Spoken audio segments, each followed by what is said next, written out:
বাংলাদেশের পতিত সরকারের সাবেক প্রধানমন্ত্রী শেখ হাসিনাকে ১৯৯৯ সালে দেওয়া সম্মানসূচক ডিগ্রি পুনর্বিবেচনা করছে অস্ট্রেলিয়ার শীর্ষস্থানীয় শিক্ষা প্রতিষ্ঠান অস্ট্রেলিয়া ন্যাশনাল ইউনিভার্সিটি।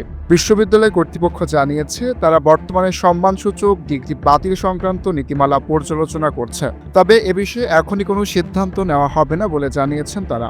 এই ঘোষণা এমন এক সময়ে এলো যখন বাংলাদেশ দুর্নীতি দমন কমিশনের অভিযোগের ভিত্তিতে ক্ষমতার অপব্যবহারের মামলায় শেখ হাসিনার বিরুদ্ধে গ্রেপ্তারি পরোয়ানা জারি হয়েছে। এর আগে ২০২৪ সালের অক্টোবরে মানবতাবিরোধী অপরাধের অভিযোগে বাংলাদেশের আন্তর্জাতিক অপরাধ ট্রাইব্যুনাল শেখ হাসিনার বিরুদ্ধে আরেকটি গ্রেপ্তারি পরোয়ানা জারি করে। অভিযোগ রয়েছে, ছাত্র আন্দোলন দমনকালে গণহত্যা ও গুমের নির্দেশ দিয়েছিলেন তিনি। ছাত্র আন্দোলন দমনের অভিযানে ১,০০০-এর বেশি মানুষ নিহত হয়। মানবাধিকার সংস্থা হিউম্যান রাইটস ওয়াচ অভিযোগ করেছে, শেখ হাসিনার নির্দেশে কারফিউ কার্যকরে আইন শৃঙ্খলা বাহিনীকে গুলি করার অনুমতি দেওয়া হয়।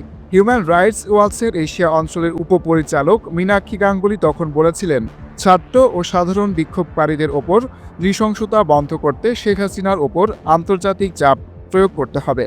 বিশ্ববিদ্যালয় কর্তৃপক্ষ জানিয়েছে, এই ধরনের সম্মানসূচক ডিগ্রি বাতিল করা নজির বিশ্ববিদ্যালয়ের সাম্প্রতিক ইতিহাসে নেই এবং এ বিষয়ে এখনো কোনো প্রক্রিয়াগত দৃষ্টান্ত গড়ে ওঠেনি। তারা আরও জানিয়েছে, একটি নির্দিষ্ট সিদ্ধান্ত নেওয়ার আগে একটি বিস্তারিত ডিগ্রি বাতিল নীতিমালা তৈরি করার উদ্যোগ নিয়েছে। এর মধ্যে বাংলাদেশ পুলিশ আন্তর্জাতিক অপরাধ দমন সংস্থা ইন্টারপোলের কাছে শেখ হাসিনার বিরুদ্ধে রেড নোটিশ জারির অনুরোধ করেছে বলে স্থানীয় গণমাধ্যম জানিয়েছে।